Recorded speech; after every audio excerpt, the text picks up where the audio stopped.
لله رب العالمين والصلاة والسلام على أشرف الأنبياء والمرسلين سبحان اللہ.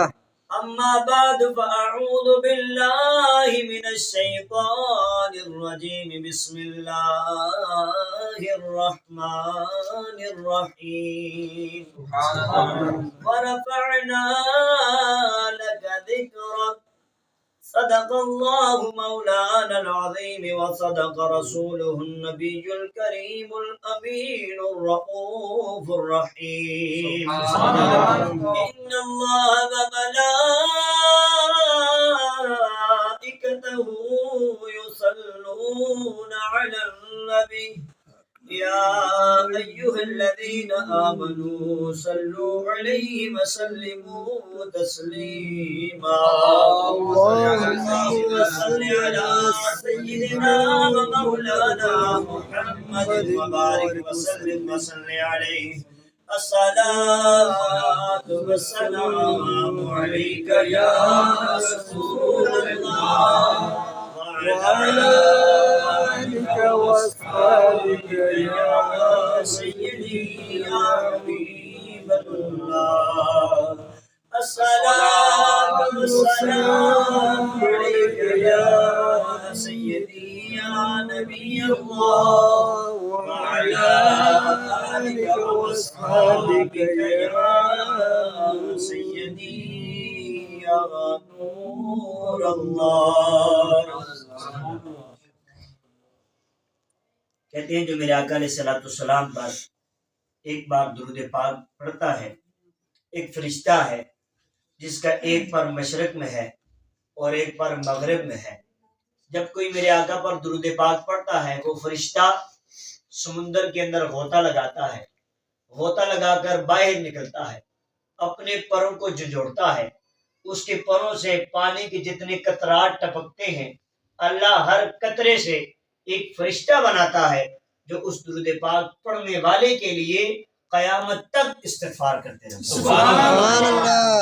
حضور علیہ الصلوۃ والسلام کی ذات پر ربیع الاول شریف کا مہینہ بھی ہے. محبت کے ساتھ درود پاک پڑھیے. صلی اللہ علیہ یا رسول اللہ وسلم علیک یا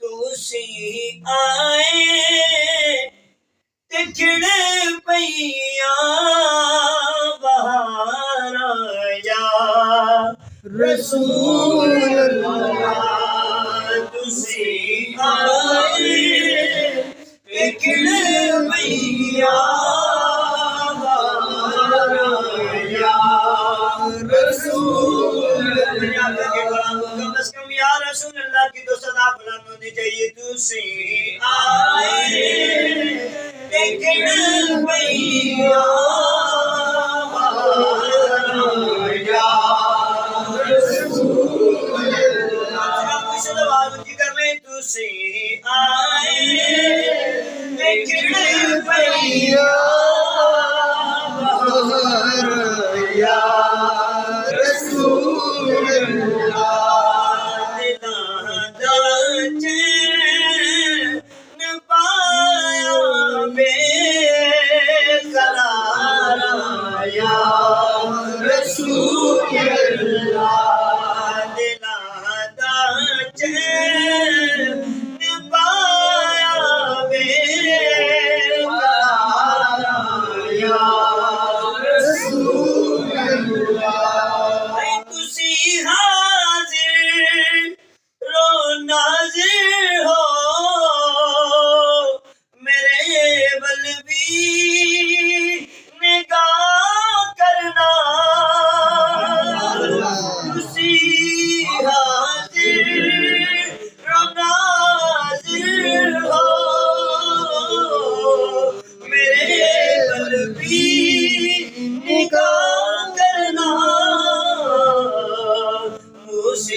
جدوں بھی میں پکارا یا رسول اللہ مصیبت وچ جدوں بھی میں پکارا یا رسول دلاں دا چین پایا بے قرارا یا رسول اللہ اے تسی یاسین تسی طہا تے مزمل تے متدر ہو تسی یاسین تسی طہا تے مزمل تے متدر ہو میں کہڑا نام لے کے پکارا یا رسول اللہ میں کہڑا نام لے کے پکارا یا رسول اللہ دلاں دا چین پایا بے قرارا یا رسول یا کدے غلاموں میں جدے مزہ نہیں آنا یہ چاہتے ہو سرکار دی محفل میں سرور آوے دے سارے گج بچ کے میرے نال مل کے پڑھو تسی ہی آئے ککڑے بھیا یا رسول سارے نو دیکھ رہے پڑھتے نکل کر چپ بیٹھا سارے سرکار دی نال پڑھے یار یہ جہنم میں زبان تمہاری نگاہ سنے یاد کری پڑھے یار کب یہ زبان ہم سرکار کے نام پہ کھولیں یار پڑھے نا یار تسی آئے دیکھنے پہیا یا رسول اللہ دلاں دا چین پایا بے قرارا یا رسول اللہ سنا ہے آپ ہر عاشق کے گھر تشریف لاتے ہیں سنا ہے آپ ہر عاشق کے گھر تشریف لاتے ہیں میرے گھر میں بھی ہو جائے چراغ یا رسول اللہ میرے گھر میں بھی ہو جائے چراغ یا رسول اللہ دلاں دا چین پایا بے قرارا یا رسول اللہ دلاں دا چین پایا بے قرارا یا رسول اللہ بعد از حمد و صلات کے بعد لائق کی عزت و احترام تو کریم میرے آقا کے غلام السلام علیکم ورحمۃ اللہ وبرکاتہ وعلیکم السلام مبارکباد کے مستحق ہیں میرے آقا علیہ الصلوۃ والسلام کی محفل میلاد سجانے والے کہتے ہیں جس گھر میں بھی حضور علیہ الصلوۃ والسلام کی محفل سجائی جائے اس گھر میں برکتیں نازل ہونا شروع ہو سبحان اللہ آپ چاہتے ہیں آپ کے رزق میں برکت ہو آپ چاہتے ہیں کہ آپ کے کاروبار میں برکت ہو تو آپ اپنی دکان میں اپنے گھر میں محفل میلاد کرا دیں انشاءاللہ برکتیں شروع ہو جائیں جب میرے آقا علیہ الصلوۃ والسلام کی ولادت ہوئی نا تو ولادت کی ایسی برکتیں تھیں کہ اللہ پاک نے حضرت بی بی آمنہ رضی اللہ عنہا کو بیٹا دیا اور حضور کے صدقے میں جتنے بھی بچے ہوئے سارے کے سارے لڑکے پیدا ہوئے، سبحان اللہ۔ جتنے بھی پیدا ہوئے سارے لڑکے ہوئے۔ یہ تو حضور علیہ السلام کا صدقہ تھا۔ خیر آج ہم پہ نا لوگ اعتراض کرتے، کہتے ہیں جی تم میلاد مناتے ہو، یہ میلاد کس نے منایا؟ کیا یہ میلاد صحابہ نے منایا، اہل بیت نے منایا؟ صدیق اکبر کے دور میں اتنی بار آیا، فاروق اعظم کے دور میں اتنی بار آیا، عثمان غنی کے دور میں اتنی بار آیا، مولا علی کے دور میں اتنی بار آیا، باقی صحابہ کرام کے دور میں اتنی بار آیا۔ کہتے ہیں صحابہ کرام نے میلاد منایا؟ میں نے کہا ہم اس کا جواب تو بعد میں دیں گے کہ صحابہ کرام نے میلاد منایا کہ نہیں منایا۔ الحمدللہ اللہ پاک کے فضل و کرم سے صحابہ کرام نے میلاد منایا ہے۔ سبحان اللہ۔ بخاری شریف کی حدیث پاک ہے، حضرت امیر معاویہ رضی اللہ عنہ راوی ہیں، وہ کہتے ہیں کہ ایک دن ہم بیٹھے ہوئے جلسہ کر رہے تھے، حضور علیہ السلام کی تعریف کر رہے تھے، اللہ کی حمد بیان کر رہے تھے، رب کی تعریف کر رہے تھے۔ میرے آقا علیہ السلام کی تشریف آوری ہوئی، میرے آقا علیہ السلام نے پوچھا اے صحابہ کیا کر رہے ہو، یہ جلسہ کس چیز کا بٹھایا ہوا تم لوگوں نے؟ تو میرے سرکار کے صحابہ نے فرمایا یا رسول اللہ ہم نے یہ جلسہ کیا ہوا ہے کہ ہم اپنے رب کی حمد کر رہے ہیں، اپنے رب کی تعریف کر رہے ہیں کہ اس رب نے اپنا محبوب ہمیں عطا فرمایا۔ سبحان اللہ۔ یا رسول اللہ ہم آپ کی تعریف کر رہے ہیں، ہم آپ کی شانیں بیان کر رہے ہیں۔ میں نے کہا میلاد تو میرے آقا علیہ السلام کے صحابہ نے بھی منایا ہے، لیکن انداز اور تھا۔ میرے آقا کے صحابہ نے کوئی لائٹنگ نہیں کی، کوئی جھنڈے نہیں لگائے، کوئی ساؤنڈ نہیں تھا، بس بیٹھے اللہ کی تعریف کرنا شروع کر دی اور میرے آقا علیہ السلام کی شانیں بیان کرنا شروع کر دی۔ آج اہل سنت و جماعت والے بھی ایسے ہی کرتے ہیں، میرے آقا علیہ السلام کی شانیں بیان کرتے ہیں، اللہ کی حمد بیان کرتے ہیں۔ اب مجھے بتاؤ، ایک لوگ سوال کرتے ہیں بھائی میلاد منانا جائز نہیں ہے، میلاد منانا جائز، یہ جھنڈیاں لگا دیں جھنڈیاں کہاں سے جائز ہوگی، یہ لائٹنگ لگا دیں لائٹنگ کہاں سے جائز ہوگی؟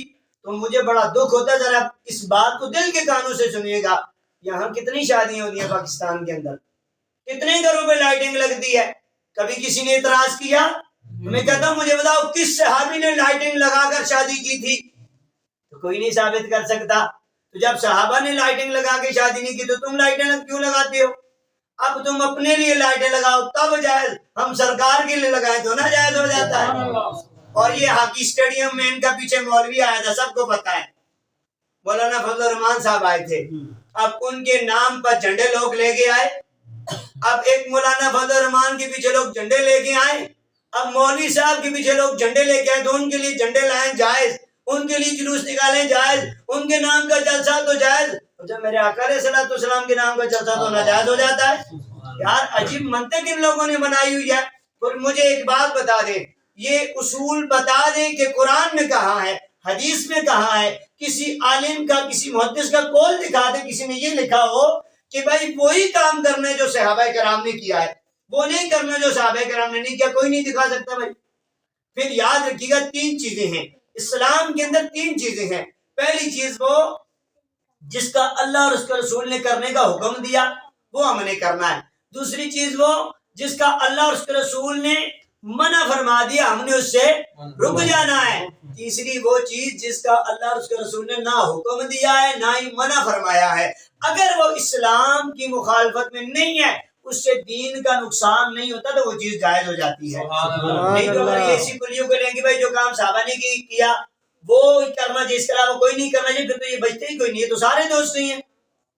پھر بڑے مجھے بتاؤ مسجدوں کے اندر اسپیکر صحابہ کرام نے لگائے تھے، ٹائلیں صحابہ نے لگائی تھیں، یہ دستار فضیلت کے جلسے صحابہ نے کیے، یہ ختم قرآن کے جلسے صحابہ نے کیے، ختم بخاری شریف صحابہ کرام نے کیا، اب سیرت النبی کانفرنس صحابہ کرام نے کی، اور بھائی اس طرح کے جلسے نہیں کیے۔ پھر تین تین دن کی تم جماعتیں نکالو، میں نے کہا مجھے ثابت کر کے دے، تین دن کی جماعتیں کس صحابی نے نکالی؟ ثابت کر نہیں کوئی کر سکتا۔ اب یہ نہیں ہے، تیسرا جو میں نے کلیہ بیان کیا، اب اس کا مطلب یہ بھی نہیں ہے کہ وہ ناجائز ہے، جائز ہے، اللہ کی راہ میں نکلیں، اس سے دین کو فائدہ ہوتا ہے، سیرت النبی کا جلسہ کریں تو فائدہ ہوتا ہے، میرے آقا کی شان بیان ہوتی ہے، میرے آقا کی سیرت بیان ہوتی ہے، ختم قرآن کا جلسہ کریں تو فائدہ ہوتا ہے، قرآن کی عظمت و شان بیان ہوتی ہے، میرے آقا کے صحابہ کا جلسہ کریں تو فائدہ ہوتا ہے، صحابہ کرام کی شان بیان ہوتی ہے. اسی طرح اہل بیت کی محبت میں جلسہ کیا جائے تو فائدہ ہوتا ہے. اہل بیت کی عظمت و شان لوگوں کے دلوں میں بیٹھتی ہے. اسی طرح میرے آقا علیہ السلام کا جلسہ کیا جائے, میرے آقا کا میلاد بیان کیا جائے, میرے آقا کی شانیں بیان کی جائیں, فائدہ ہوتا ہے. میرے آقا کے امتیوں کے دلوں میں حضور کی محبت پیدا ہوتی ہے. آقا علیہ السلام کی میلاد کا جلسہ کرنا یہ کوئی آج کی بات نہیں ہے, یہ میرے آقا علیہ السلام کے صحابہ نے کیا ہے. یہ بخاری شریف کی روایت ہے جو میں نے پہلے آپ کے سامنے بیان کی. میرے آقا علیہ السلام کے صحابہ نے میلاد کیا, اور یہ میلاد کرنا کیا ہے, سنت صحابہ ہے. اور یاد رکھیے گا, کوئی بھی چیز اگر غلط ہو, ناجائز ہو, حرام ہو, اب دکھا دو قرآن نے کدھر کیا ہے حرام ہے, قرآن نے کدھر کیا ہے ناجائز ہے, قرآن نے کدھر کیا ہے بدعت ہے, حدیث پاک نے کدھر کیا ہے. اچھا لوگ سوال کرتے ہیں بھائی صحابہ کرام نے کہاں پہ کیا, پھر قرآن میں دکھاؤ, حدیث میں دکھاؤ. میں نے کہا ذرا ایک سوال میں بھی کرنے لگا ہوں, مجھے بھی جواب دو. میں نے کہا میرے آقا علیہ السلام وضو فرما رہے تھے, کیا کر رہے تھے, وضو فرما رہے تھے. اب میرے آقا علیہ السلام جب وضو فرما رہے تھے تو میرے آقا علیہ السلام کے جسم مبارک سے پانی مبارک مس ہو کر میرے آقا کو چوم کر جب نیچے کی طرف جانے لگتا, میرے آقا کے صحابہ لپک پڑتے, دوڑ پڑتے. کوئی میرے آقا کا صحابی اس وضو کے پانی کو اٹھاتا منہ پہ مل لیتا, کوئی صحابی اٹھاتا پی لیتا, کوئی صحابی اٹھاتا آنکھوں پہ مل لیتا, کوئی صحابی اٹھاتا چہرے پہ مل لیتا, کوئی صحابی اٹھاتا اپنے سر پہ مل لیتا, کوئی صحابی اپنے جسم پہ مل لیتا. میں نے کہا مجھے ذرا ایک بات بتا, اب یہ جو عمل صحابہ کرام نے کیا ہے, اب یہ قرآن میں کہا ہے, قرآن نے کہا ہو کہ اے میرے نبی کے صحابہ, جب میرا نبی وضو فرمائے تو اس کے وضو کا پانی نیچے نہیں گرنے دینا. تو چلو قرآن میں نہیں دکھا سکتے, میرے آقا کے فرمان میں دکھا دو.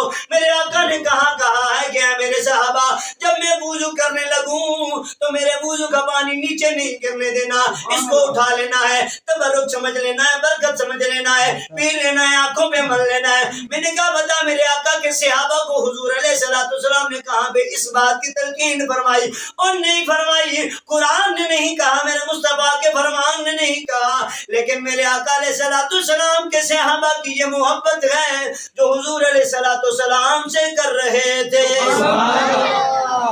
کوئی دکھا سکتا ہے؟ پھر میرے آقا کے صحابہ کا جو سرکار کا وضو کا پانی نیچے جا رہا تھا تو قرآن میں کہیں لکھا ہے کہ صحابہ پانی نیچے نہ گرنے دینا. سرکار نے کہا کہ صحابہ میرا پانی نیچے نہ گرنے دینا, پھر صحابہ نے یہ عمل کیوں کیا؟ او بھائی یہ صحابہ نے حضور کی محبت میں کیا, تو ہم بھی سرکار کا میلاد جو کر رہے ہیں حضور کی محبت میں کر رہے ہیں. اچھا جو فتوے لگاتے ہیں, ذرا سنیے فتوے کس کس چیز پہ لگاتے ہیں, بڑے دکھ کی بات ہے. مجھے ایک بات بتاؤ, محفلی میلاد پہ کیا ہوتا ہے؟ ہمارے قاری صاحب آئے, تلاوت قرآن ہوئی, تو کیا تلاوت قرآن کرنا بدعت ہے, شرک ہے, کفر ہے؟ اچھا پھر نعت مصطفیٰ ہوئی تو نعت پڑھنا کیا ہے, بدعت ہے, کفر ہے, شرک ہے, ناجائز ہے.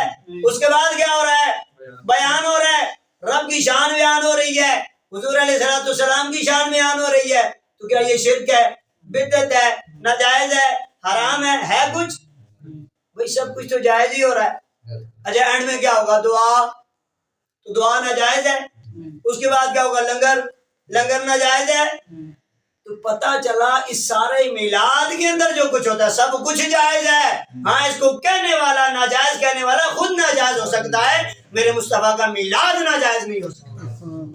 یاد رکھیے گا میرے آقا علیہ السلام کو رب کریم نے بڑی شانوں سے نوازا, بڑی عظمت سے نوازا. یہ کسی ارے غیروں کی باتوں میں نہ آیا کرے. وہ بڑا خوبصورت کسی نے شعر کہا کہ صدائیں درودوں کی آتی رہی, کوئی نہیں کرتا تو نہ کرے. بھائی جائیں اپنے گھر میں مرے, اور نہیں ضرورت ہے ان لوگوں کی بھائی اللہ نے جہنم بھی بنا رکھے, پریشان نہ ہو, ادھر بھی تو جانا ہے نا کسی نے.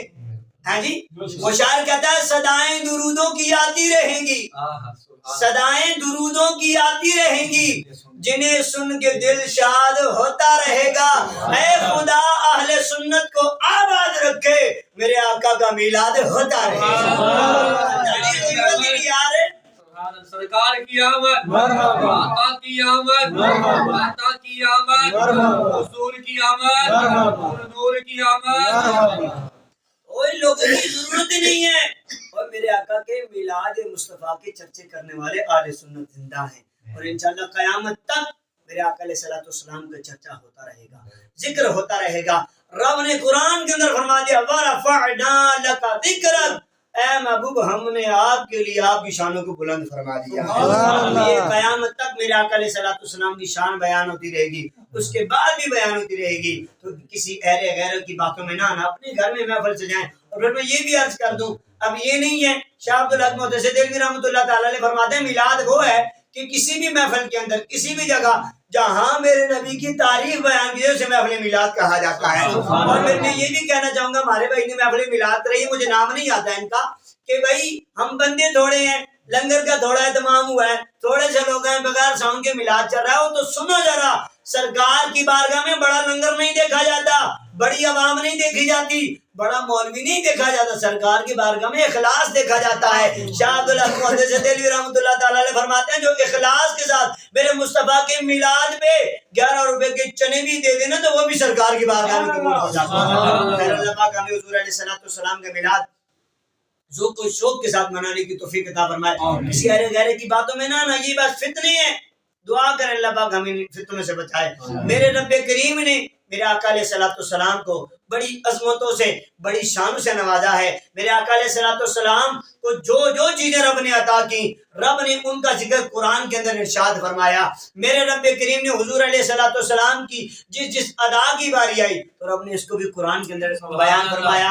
تو میرے آقا کے غلاموں سبحان اللہ، سبحان اللہ، پیچھے ہو جائے سبحان اللہ، کے غلاموں، جب میرے اور آپ کے نبی صلی اللہ علیہ وآلہ وسلم کے چہرہ انور کی جب باری آتی ہے تو رب قرآن میں اس کا تذکرہ یوں فرماتا ہے، رب فرماتا ہے وَالضُّحَىٰ، جب میرے اور آپ کے نبی کریم صلی اللہ علیہ وآلہ وسلم کی زلف عنبرین کی باری آتی ہے، رب قرآن میں اس کا تذکرہ یوں فرماتا ہے وَاللَّيْلِ إِذَا سَجَىٰ، جب میرے اور آپ کے نبی کریم صلی اللہ علیہ وآلہ وسلم کے سینے کی باری آتی ہے، رب قرآن کے اندر فرماتا ہے یاسین، جب میرے اور آپ کے نبی کریم صلی اللہ علیہ وآلہ وسلم کی چادر کی باری آتی ہے، رب قرآن کے اندر فرماتا ہے یا ایھا المزمل، جب میرے اور آپ کے نبی کریم صلی اللہ علیہ وآلہ وسلم کی چادر اوڑھنے کی باری آتی ہے، رب قرآن کے اندر فرماتا ہے یا ایھا المدثر، جب میرے اور آپ کے نبی کریم صلی اللہ علیہ وآلہ وسلم کے دندان مبارک کا تذکرہ آتا ہے، اللہ قرآن میں اس کا تذکرہ یوں فرماتا ہے، رب فرماتا ہے یاسین، جب میرے اور آپ کے نبی کریم صلی اللہ علیہ وآلہ وسلم کی انگلیوں کی باری آتی ہے، رب قرآن کے اندر فرماتا ہے وَمَا رَمَيْتَ إِذْ رَمَيْتَ وَلَٰكِنَّ اللَّهَ رَمَىٰ، جب میرے اور آپ کے نبی کے آخری نبی ہونے کی باری آتی ہے، رب قرآن کے اندر فرماتا ہے مَا كَانَ مُحَمَّدٌ أَبَا أَحَدٍ مِّن رِّجَالِكُمْ وَلَٰكِن رَّسُولَ اللَّهِ وَخَاتَمَ النَّبِيِّينَ، جب میرے اور آپ کے نبی کریم صلی اللہ علیہ وآلہ وسلم کی رحمت للعالمین ہونے کی باری آتی ہے، رب قرآن کے اندر فرماتا ہے وَمَا أَرْسَلْنَاكَ إِلَّا رَحْمَةً لِّلْعَالَمِينَ، جب میرے اور آپ کے نبی کریم صلی اللہ علیہ وآلہ وسلم کی شاہد ہونے کی باری آتی ہے، سراج منیر ہونے کی باری ہے، رب قرآن کے اندر فرماتا ہے یا ایھا النبی انا ارسلناک شاہدا ومبشرا ونذیرا وداعیا الی اللہ باذنہ وسراجا منیرا۔ میرے آقا کے غلام، جب میرے آقا علیہ الصلوۃ والسلام کو کچھ دینے کی باری آتی ہے، رب قرآن کے اندر اس کا یوں تذکرہ فرماتا ہے، رب فرماتا ہے انا اعطیناک الکوثر، اے محبوب ہم نے آپ کو کثرت عطا فرما دی ہے، اے معجزات ہو تو معجزات کی کثرت، علم ہو تو علم کی کثرت، اختیارات ہو تو اختیارات کی کثرت، ارے میرے آقا کی آل ہو تو آل کی کثرت، میرے آقا کی امت ہو تو امت کی کثرت، رب فرماتا ہے انا اعطیناک اعطیناک الکوثر، اے محبوب ہم نے آپ کو کثرت عطا فرما دی ہے۔ میرے آقا کے غلاموں، کسی کو کچھ چیزیں دی جائے تو دینے کے طریقے تین ہوتے ہیں، یا تو کسی کو چیز دی جاتی ہے ناپ کر، یا تو کسی کو کوئی چیز دی جاتی ہے تول کر، یا تو کوئی کسی کو چیز دی جاتی ہے گن کر۔ لیکن اے رب کریم جب تو نے اپنے محبوب کو عطا فرمایا تو اے رب کریم تو کیا نے تو نے اپنے محبوب کو کیا جن کر عطا فرمایا، کیا ناپ کر عطا فرمایا، کیا تول کر عطا فرمایا؟ رب کہتا ہے نا نا، رب فرماتا ہے انا اعطیناک الکوثر، ہم نے آپ کو کثرت عطا فرمائی ہے۔ میرے آقا کے غلاموں، ارے کسی نبی کو ایک معجزہ ملا، کسی کو 2 معجزے، کسی کو 3 معجزے، کسی کو 4 معجزے، کسی کو 5، کسی کو 6، کسی کو 7، کسی کو 8، کسی کو 9، اس سے زیادہ معجزات کسی نبی کو نہیں عطا فرمائے۔ لیکن جب باری آئی اپنے محبوب کی، اے محبوب تو نے اپنے اے محبوب اے رب کریم تو نے اپنے محبوب کو کتنے معجزات عطا فرمائے ہیں۔ رب کہتے ہیں لقد جاءکم برہان من ربکم، اے حبیب ہم نے آپ کو سر سے لے کر پاؤں تک خود معجزہ بنا کر بھیجا ہے۔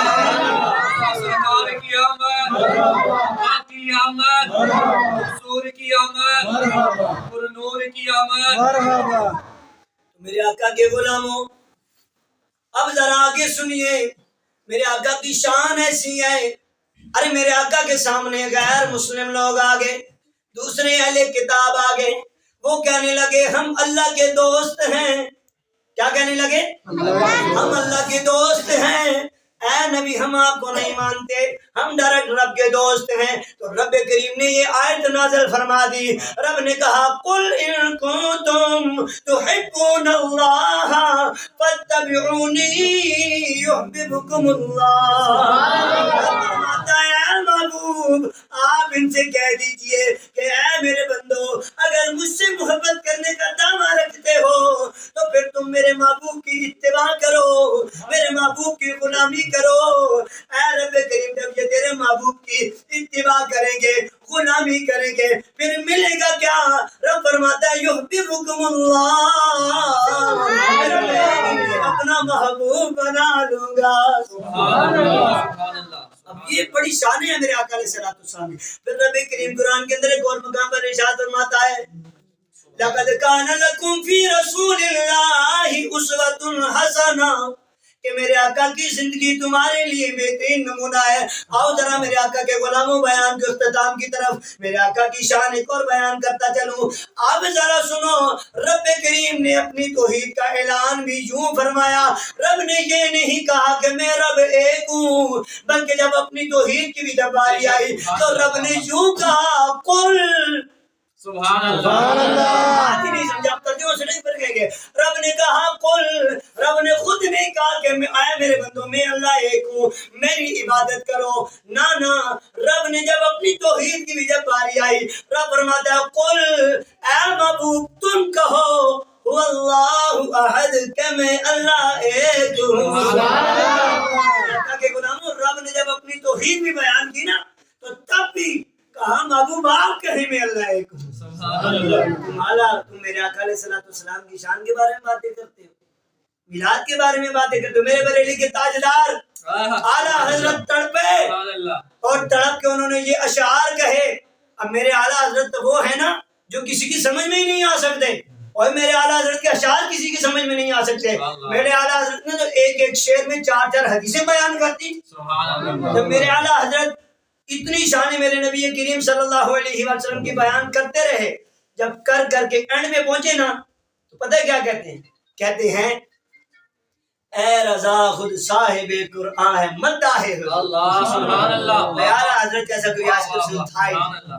تو وہ عاشق رسول گئے نا روزہ رسول پہ تو دیدار نہیں ہوا، سوتے ہوئے تو ہوا، جاگتی آنکھوں سے دیدار نہیں ہوا۔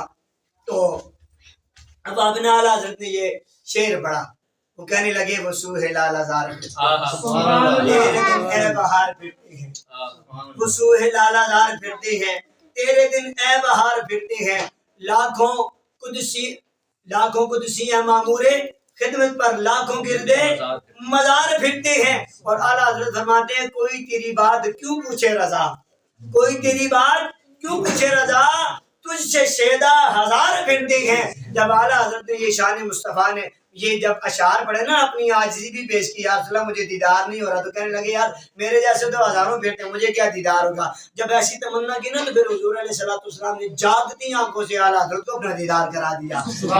ایسے اعلیٰ حضرت ہے، میں ان کی بات کر رہا ہوں۔ وہ جب میرے آقا علیہ السلام کی شان بیان کرتے چلے گئے نا، تو آج میں پتہ کیا فرماتے ہیں، کہتے ہیں اے رضا خود صاحب قرآن ہے مداح حضور، سبحان اللہ، اے رضا خود صاحب قرآن ہے مداح حضور، ارے تجھ سے کب ممکن ہے پھر مدحت رسول اللہ کی۔ فرماتے ہیں اپنے آپ کو کہ رضا تو اپنے نبی کی شان کیا بیان کرے گا، تیرے نبی کی شان میں تو یہ رب کا سارا قرآن نعتیں پڑھ رہا ہے، میرے نبی کی شان یہ قرآن بیان کر رہا ہے، میرے نبی کے میلاد کے تذکرے یہ قرآن کر رہا ہے۔ تو اعلیٰ حضرت اس پہ فرماتے ہیں کہ اے رضا خود صاحب قرآن ہے مداح حضور، اے تجھ سے کب ممکن ہے پھر مدحت رسول اللہ کی۔ حتیٰ کہ جب آپ اعلیٰ حضرت کے اشعار سنیں تو اعلیٰ حضرت فرماتے ہیں عرش حق ہے مسند رفعت رسول اللہ کی، دیکھنی ہے حشر میں عزت رسول اللہ کی، دیکھنی ہے حشر میں عزت رسول اللہ کی،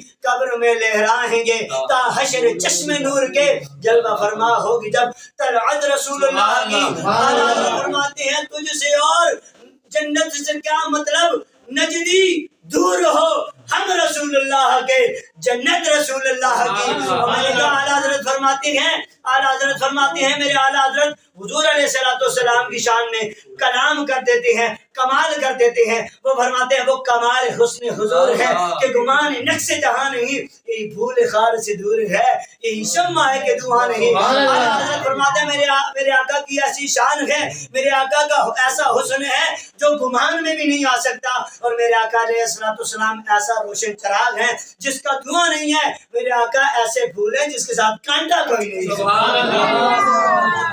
سر عرش پر ہے تیری گزر، دل فرش پر ہے تیری نظر، ملکوت و ملک میں کوئی شے نہیں وہ جو تجھ پہ آیا نہیں، کرو تیرے نام پہ جان فدا۔ اب اعلیٰ حضرت فرماتے ہیں کرو تیرے نام پہ جان فدا، نہ بس ایک دان جو جہاں فدا، دو جہاں سے بھی نہیں جی بھرا، کرو کیا کروڑوں جہاں نہیں۔ میرے آقا کے غلاموں، حضور علیہ السلام کی محبت یہ ایمان کی شرط اول ہے، وہ اگر اسی میں خامی تو پھر سب کچھ نامکمل ہے۔ بندہ ساری زندگی تہجد پڑھتا رہے، 5 وقت کا نمازی ہو، بڑا حاجی ہو، بڑا غازی ہو، لیکن میرے آقا کے بارے میں ذرا سے بھی ہلکا جملہ کہے، ہلکا ذہن بھی رکھے تو اس کے سارے اعمال ضائع ہو جاتے ہیں، کوئی اعمال اس کا کام نہیں آنے والا۔ رب نے یہ ساری کائنات بنائی حضور علیہ السلام کے، پھر رب نے حضور علیہ السلام کو نور بھی بنایا ہے۔ یہ بھی بتا دوں، اللہ پاک قرآن کے اندر فرماتا ہے قد جاءکم من اللہ نور و کتاب مبین، رب فرماتا ہے کہ بے شک ہم نے آپ طرف ایک نور، ایک روشن کتاب بھیجی ہے۔ اور پتہ ہے میرے آقا کب کے نور ہے، یہ کائنات نہیں بنی تھی، میرے آقا تب کے بھی ہیں، آدم علیہ السلام سے بھی پہلے کے، پتہ ہے کب سے ہیں، حضرت سیدنا امام زین العابدین رضی اللہ تعالیٰ عنہ یہ راوی ہیں، یہ فرماتے ہیں کہ حضور علیہ السلام فرماتے ہیں کہ حضرت آدم علیہ السلام کی پیدائش سے 14,000 سال پہلے بھی میں رب کے ہاں نور تھا۔ آدم علیہ السلام تو بعد میں بنے، لیکن میرے آقا آدم علیہ السلام کی پیدائش سے 14,000 سال پہلے بھی رب کے ہاں کیا تھے، نور تھے۔ میرے آقا علیہ السلام کی ذات میں چند چیزیں کچھ عقائد کے حوالے سے آخر میں عرض کرتا چلوں۔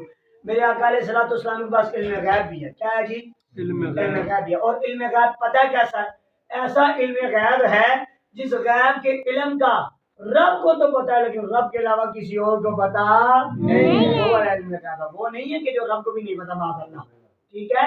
میرے آقا کے پاس وہ علم غیب ہے جو رب کو تو پتہ ہے لیکن رب کے علاوہ اور کسی کو نہیں پتہ۔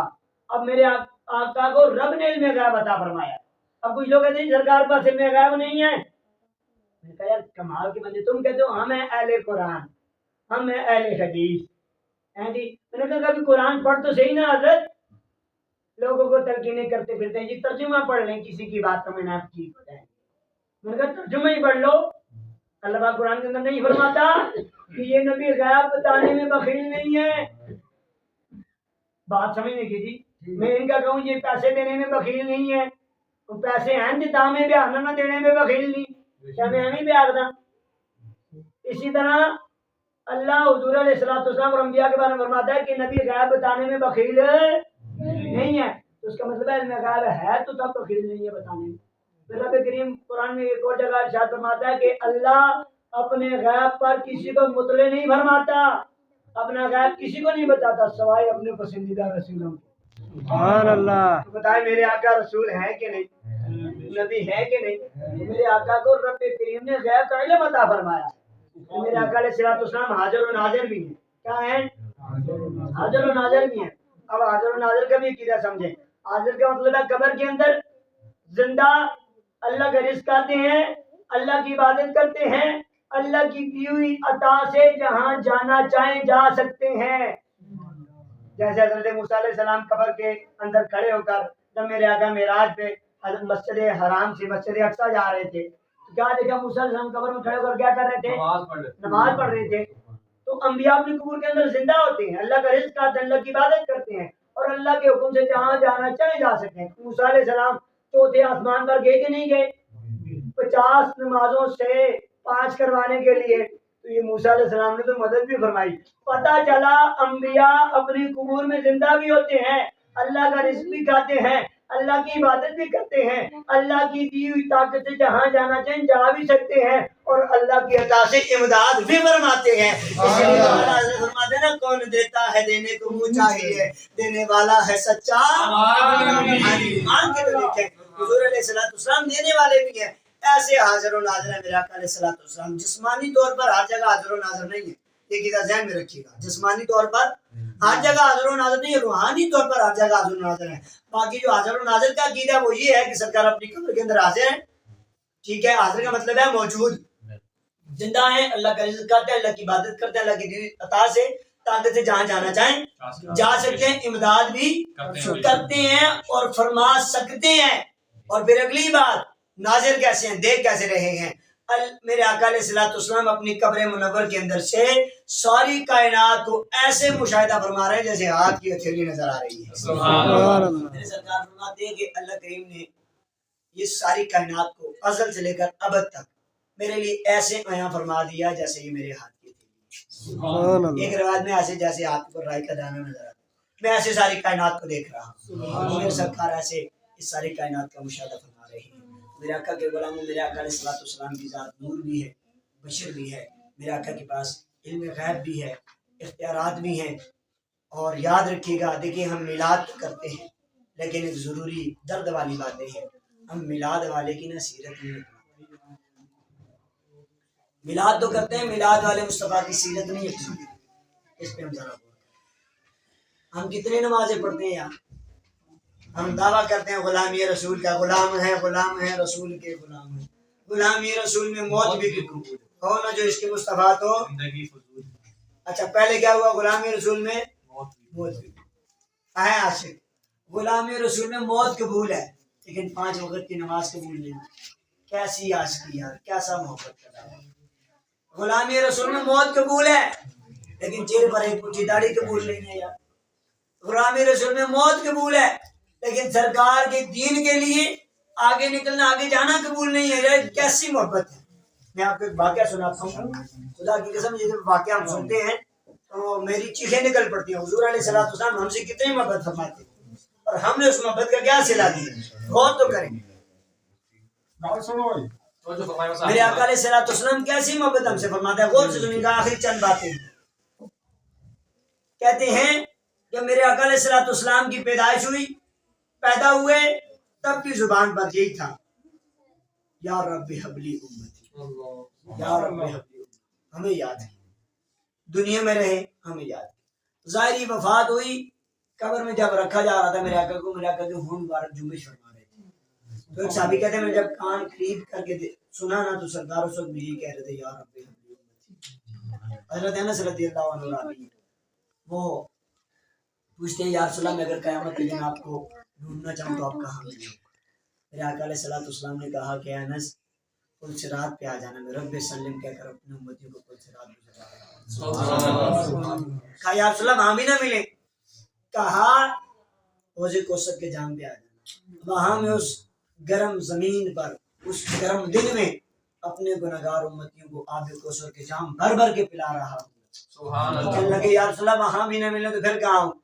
تو کہا اے انس میزان عمل پہ آ جانا، میں وہاں اپنے گنہگار امتیوں کے نیکیوں کے پلڑے بھاری کر رہا ہوں۔ کہا یا رسول اللہ وہاں بھی نہ ملے، پھر میرے آقا نے فرمایا کہ اے انس جنت و دوزخ کے درمیان میں آ جانا، وہاں پر میں اپنے گنہگار امتیوں کو دوزخ سے نکال کے جنت میں ڈال رہا ہوں۔ سبحان اللہ۔ اتنی محبت فرمائے حضور ہم سے، اور ہم نے اس محبت کا کیا صلہ دیا یار؟ یہ صلہ تھا بس چند نعرے لگا دیے ایک محفل کے بعد، یہ محبت کا صلہ نہیں یار۔ محبت تو یہ ہے نا کہ محبوب کے داؤں پہ مر مٹے۔ سیدنا فاروق اعظم رضی اللہ تعالیٰ عنہ جان بوجھ کے نا بڑے بازو والے کپڑے سلوائے، گھر میں آئے، عبداللہ بن عمر رضی اللہ عنہ کو کہتے ہیں بیٹا چھری دو، عبداللہ بن عمر نے چھری دی، اب کہا اب اس کپڑے کو آگے سے ایسے کاٹ دو، اب کپڑے کو کاٹ دیے چھری کے ساتھ، اب دھاگے نکلنے پڑے، دھاگے نکل پڑے، اب ٹیڑھا میڑا کٹ گیا، چھری کے ساتھ کیسے کٹتا ہے آپ کو بخوبی پتہ ہے۔ تو بیٹے نے کہا بابا جان یہ آپ نے کیا کیا؟ کینچی منگوا لیتے، کینچی سے کاٹ لیتے۔ تو سیدنا فاروق اعظم رضی اللہ تعالیٰ نے فرمایا میں کیسے کینچی سے کاٹ لیتا؟ میرے آقا کے بھی بازو بڑے تھے تو میرے آقا نے بھی چھری سے کاٹا تھا، میں ادائے مصطفیٰ کو ادا کر رہا ہوں۔ سبحان اللہ۔ ایسی محبت، اور ہم نے یار کیا صلہ دیا، ہم کیسی محبت کہتے ہیں۔ حضرت اسرائیل علیہ السلام جب میرے آقا کے پاس آئے کہنے لگے یا رسول اللہ اگر آپ اجازت دیں تو میں آپ کی روح قبض کر لوں۔ میرے آقا نے فرمایا کہ اسرائیل جب روح قبض کرتے تو کتنی تکلیف ہوتی ہے؟ کہنے لگے یا رسول اللہ کہ ایک مخمل کے کپڑے کو کانٹے دار جھاڑی کے اوپر ڈالا جائے پھر اس کو کھینچا جائے، جو کچھ اس کے اندر سے نکلتا ہے اس سے بھی زیادہ تکلیف ایک انسان کو ہوتی ہے۔ اپنا میرے آقا کی آنکھوں میں آنسو آ گئے، اللہ میرے آقا رو پڑے۔ تو اب حضرت اسرائیل علیہ السلام کہتے ہیں یا رسول اللہ آپ کیوں رو رہے ہیں؟ آپ کی روح تو ایسے قبض کریں گے جیسے آٹے سے باہر نکالی جائے، پھول سے پتی توڑ لی جاتی ہے۔ حضرت میرے آقا علیہ السلام فرمایا اسرائیل میں اپنے لیے نہیں رو رہا، مجھے میرے گناہگار امتی یاد آ گئی، مجھے میری امتی یاد آ گئی۔ میرے آقا نے وہاں پہ ایک جملہ ارشاد فرمایا، سرکار نے فرمایا کہ اسرائیل جتنی تکلیف دینی ہے مجھے دے دو لیکن میرے کسی بھی امتی کو درد نہیں ہونا چاہیے۔ یار آج اس امتی نے کیا صلہ دیا؟ میرے آقا ساری رات اٹھ کے پوری رات اٹھ کے نمازیں پڑھتے تھے ہمارے لیے، رب کی بارگاہ میں سجدے کرتے تھے کہ اللہ میری امت کو معاف کر دے، میری امت کو بخش دے۔ میرے آقا اتنا رات کو قیام فرماتے کہ میرے آقا علیہ السلام کی ایڑیاں مبارک پھٹ جاتی، ان سے خون بہنے لگتا۔ زوجہ محترمہ کہتی کہ حضور کچھ آرام بھی فرما لیا کریں۔ میرے آقا علیہ السلام کہتے ہیں میرا دل کرتا ہے آرام کرنے کو، جب میں چارپائی کی طرف جاتا ہوں تو مجھے اپنی گناہگار امت یاد آ جاتی ہے، میں پھر کھڑا ہو جاتا ہوں۔ لیکن بتائیں ہم امتیوں نے اس کا کیا صلہ دیا یار؟ آج ان کی سنت کو کٹوا کے گندی نالی نے بہا دی، آج ان کی آنکھوں کی ٹھنڈک نماز ہم سے نہ پڑھی گئی، آج ان کے لیے ہمیں دین کے لیے ان کے رستے میں نہ نکلنا پڑا، ہم سے نہیں جایا جا رہا۔ ذرا غور تو فرما، آج ہمارے گھروں میں اسی نبی کی نافرمانیاں ہو رہی ہیں یار۔ اب غور کریں ہے کوئی اتنی محبت کرنے والا؟ قیامت کے دن تو نفس نفسی کا عالم ہوگا، سب بھاگ رہے ہوں گے۔ میرے آقا فرماتے ہیں کہ قیامت کے دن سونے اور چاندی کے ممبر ہوں گے، سارے انبیاء اپنے اپنے ممبروں پر بیٹھے ہوں گے، سارے انبیاء اپنے اپنے ممبروں پر بیٹھے ہوں گے۔ سرکار فرماتے ہیں میرا بھی ممبر ہوگا لیکن میں اپنے ممبر پر نہیں بیٹھوں گا، میں اپنے ممبر پر نہیں بیٹھوں گا، اس لیے کہ میں کہیں جنت میں چلا جاؤں اور پیچھے میری امت کے اوپر کہیں کوئی ایسا معاملات نہ ہو جائے۔ سرکار فرماتے ہیں میں رب کی بارگاہ میں کھڑا رہوں گا، اپنی امت کو بخشواؤں گا۔ ذرا غور فرمایا یار، ایسے کریم آقا اتنی محبت کرنے والے یار، پھر ان سے بے وفائی کرنی چاہیے ہمیں؟ یہ بے وفائی ہے، یہ وفا نہیں ہے۔ نمازیں نہیں پڑھتے یہ بے وفائی ہے، داڑیاں نہیں رکھی ہوئی بے وفائی ہے، ان کی سنتوں پر عمل نہیں کرتے یہ بے وفائی ہے، یہ وفا نہیں ہے۔ محفل میلاد کر لینا یہ وفا نہیں ہے، غلامی رسول کا نعرہ لگا لینا یہ وفا نہیں ہے۔ وفا تو یہ ہے کہ بندہ محبوب کے اداؤں پر مر مٹے، یہ ہے وفا۔ تو آج سے نیت کریں انشاءاللہ، آج اس سرکار کی محفل میلاد کی برکت سے نیت کریں، آج کے بعد انشاءاللہ داڑیاں نہیں کٹوائیں گے, ایک مٹھی داڑھی رکھیں گے سب انشاءاللہ. یہ پکی نہیں ہے, میرے آقا کی سنت ہے. مجھے اس سے بات یاد آ گئی. کراچی کا ایک بندہ تھا, بیان کر رہا تھا, کہتا ہے جی ایک بندے نے نا حضور علیہ السلام کو خواب میں دیکھا. تو کیا دیکھتا ہے کہ حضور علیہ السلام کا نا یہ سینہ مبارک خون سے بھرا ہوا ہے, خون سے بھرا ہوا ہے. وہ کہتا ہے میں نے سرکار سے پوچھا کہ یا رسول اللہ آپ کے یہ سینہ مبارک خون سے کیسے بھرا ہوا, یہ کیا ماجرا ہے؟ تو سرکار علیہ السلام نے فرمایا کہ میرے غلام, جب بھی میرا کوئی امتی اپنے چہرے پر اس طرح پھیرتا ہے نا, وہ ادھر اس کے چہرے پر چلتا ہے, یہاں میرے سینے پہ چلتا ہے, یہاں میرا سینہ زخمی ہو رہا ہے. اس وجہ ذرا سوچیں یار کیسے ہم غلام اپنے آقا کو تکلیف دیتے ہیں.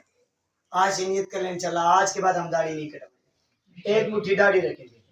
بول سے زور سے بولے انشاءاللہ. آج کے بعد ہماری کوئی نماز قضا نہیں ہوگی. آج کے بعد انشاءاللہ ہمارا کوئی دن ایسا قضا نہیں ہوگا جس میں ہم قرآن کی تلاوت نہ کریں. یہ ارتباط کریم پورا فضائل مدینہ میں دعوت اسلامی کے مرکز ہے. ہر جمعرات کو اجتماع ہوتا ہے, وہاں تشریف لائیں مغرب سے عشاء تک.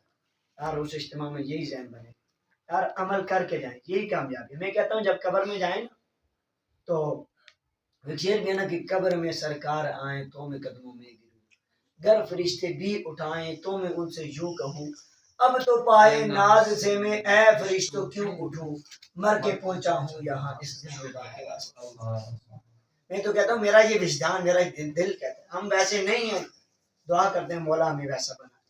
میرا یہ دل کہتا ہے کہ جب ہم قبر میں جائیں نا, فرشتے سوال کرنے کے لیے مر ربک ما دینک ما کنت تقول فی حق ھذا الرجل, جب فرشتے سوال کرنے کے لیے آئے نا تو میرے آقا بھی قبر میں تشریف لے آئے.